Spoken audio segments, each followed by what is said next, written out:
শুধুমাত্র একটা ডিম আর 1 কাপ আটা দিয়ে চায়ের সঙ্গে খাওয়ার জন্য এই মজাদার পিঠা বা বিস্কুটগুলো তৈরি করব মাত্র 10 মিনিটে।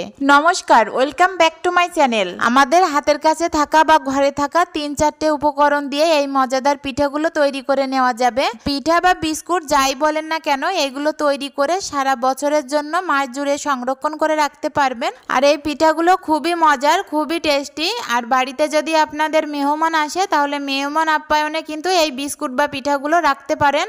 প্রথমে আমি এখানে একটা মিক্সিং বোল নিয়েছি আর এখানে নর্মাল টেম্পারেচার থেকে আধা ঘন্টা আগে আমি একটা ডিম বের করে রেখেছিলাম। ডিমটা ভেঙে আমি দিয়ে দিলাম। আর এখানে দিচ্ছি আমি হাফ বাটি চিনি। চিনিটা কম বেশি করে আপনারা দিতে পারেন। আচ্ছা, আমি এখানে চিনির পরিমাণটা একটু বাড়িয়ে দিয়েছি, আপনারা চাইলে এটা বাড়িয়ে কমিয়ে দিতে পারেন আপনাদের টেস্ট অনুযায়ী। এবার চিনি আর ডিমটা খুব ভালো করে আমি ফেটিয়ে নেব যতক্ষণ পর্যন্ত চিনিটা গলে না যাবে ভালোভাবে। তো আমি 10 থেকে 15 মিনিট ধরে ভালো করে ফেটিয়ে নিয়েছি আর অনেকটা ফমি টাইপের হয়ে এসেছে। আর কিন্তু ফাটানোর দরকার নেই। এইবার আমি এক এক করে শুকনো উপকরণগুলো দিয়ে দেব। আমি এখানে আটা দিয়েই কিন্তু এই পিঠা বা বিস্কুটগুলো তৈরি করব। আপনারা চাইলে কিন্তু এখানে ময়দা দিয়েও তৈরি করতে পারেন। তো আমি এখানে 1 বাটি আটা নিয়েছি। আমি অল্প অল্প করে দিয়ে একটা ডো তৈরি করব। তো আমি প্রথমে অর্ধেকটা মতো আটা দিয়ে দিলাম আর তারপরে দিচ্ছি এখানে 4 চামচের মতো গুঁড়া দুধ। গুঁড়া দুধটা দিলে কিন্তু এই পিঠা বা বিস্কুটগুলো খেতে খুবই টেস্টি লাগে। আর তার সাথে দিয়ে দিলাম হাফ চামচ লবণ আর হাফ চামচ বেকিং পাউডার।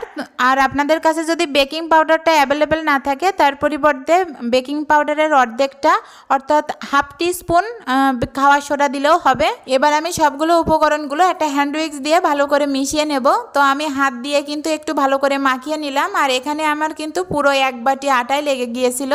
আমি অল্প অল্প করে পুরো আটাটাই দিয়ে দিয়েছি।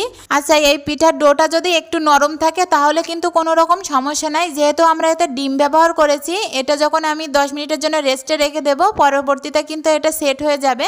তো ডোটা আমি 10 মিনিটের জন্য রেস্টে রেখে দিলাম আর 10 মিনিট পরে ফিরে আসছি। এবার হাতে একটু আমি ঘি মাখিয়ে নিয়েছি। নিয়ে দেখতেই পাচ্ছ একটা চামচ দিয়ে আমি ছোট ছোট করে শেপ করে কেটে নেব। একটা চামচ দিয়ে কেটে নিলে হয় কি সমস্ত পিঠা বা বিস্কুটগুলো একই সাইজের হয়। আচ্ছা, আমি এখানে একটা পিঠার ডিজাইন আপনাদেরকে দেখিয়ে দিচ্ছি। আপনারা চাইলে এই ডিজাইনটাই তৈরি করতে পারেন বা আপনাদের পছন্দ মতো যে কোনো ডিজাইন দিয়ে নিতে পারেন। তো এই ডিজাইনটা আমার কাছে খুবই ইজি আর খুবই সোজা মনে হয়েছে।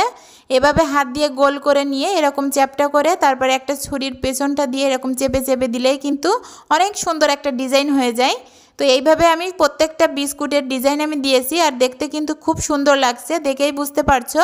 তো বিস্কুটগুলো আমার তৈরি করা হয়ে গেছে। এবার বিস্কুটগুলো ভেজে নেওয়ার পালা। তার জন্য উনুনের পরে একটা ফ্রাই প্যান বসিয়ে দিলাম আর এখানে পর্যাপ্ত পরিমাণ সাদা সোয়াবিন তেল দিয়ে দিলাম। তেলটা যখন হালকা কুসুম গরম হবে তখন এক এক করে আমি বিস্কুটের শেপগুলো আমি তেলে দিয়ে দিলাম। খুব বেশি গরম করে বা টকবক করা গরমে কিন্তু এই পিঠাগুলো দেওয়া যাবে না। আমি কিন্তু আবারও বলে দিচ্ছি, হালকা কুসুম গরম হলে তখন কিন্তু এক এক করে বিস্কুটের এই শেপগুলো দিতে হবে। বিস্কুটগুলো ভাজার সময় চুলার আঁচটা আমি একেবারে লোতে রেখেছি, কারণ চুলার আঁচটা হাইতে রাখলে বিস্কুটের কালারটা ব্রাউন কালার চলে আসতো আর ভিতরটা একেবারে কাঁচা থাকতো, খেতে একটুও ভালো লাগতো না। সেজন্য চুলার আঁচটা একেবারে লোতে রেখে বিস্কুটগুলো বেশ লাল লাল করে আমি ভেজে নেব, তাহলে ভিতরটা কিন্তু অনেক মুসমুসে আর ক্রিস্পি হবে। তো আমি বেশ সময় নিয়ে একটু উল্টিয়ে পাল্টিয়ে লাল লাল করে ভেজে নিলাম আর দেখতেই পাচ্ছেন কতটা সুন্দর হয়েছে বিস্কুটের কালারটা। তো বিস্কুটগুলো আমার ভেজে নেওয়া হয়ে গেছে। এবার একটা ঝাঁঝরি হাতা দিয়ে আমি বিস্কুটগুলো তুলে নিলাম আর অনেক সুন্দর লোভনীয় হয়েছে। এবার একটা সার্ভিং প্লেটে আপনাদেরকে সার্ভ করে দেখাচ্ছি। দেখেই বুঝতে পারছেন বিস্কুটগুলো কত ইয়ামি আর টেস্টি হয়েছে। খেতে অসম্ভব মজার ছিল এই বিস্কুটগুলো। এই বিস্কুটগুলো খাওয়ার পরে আমার 1 মিনিটের জন্য অনুভূতি হচ্ছিল যে বিস্কুটগুলো মনে হয়তো আমি দোকান থেকে কিনে এনে খাচ্ছি, এতটা টেস্টি আর মজার ছিল। আপনারা কিন্তু সকালবেলা বাচ্চাদের টিফিনেও কিন্তু এটা দিতে পারবেন বা বড়দের টিফিনেও কিন্তু এটা দিতে পারবেন। খুবই টেস্টি, খুবই মজার। আর বাড়িতে একবার হলেও ট্রাই করবেন। আর আমার চ্যানেলে নতুন হয়ে থাকলে প্লিজ আমার চ্যানেলটা সাবস্ক্রাইব করবেন। ধন্যবাদ।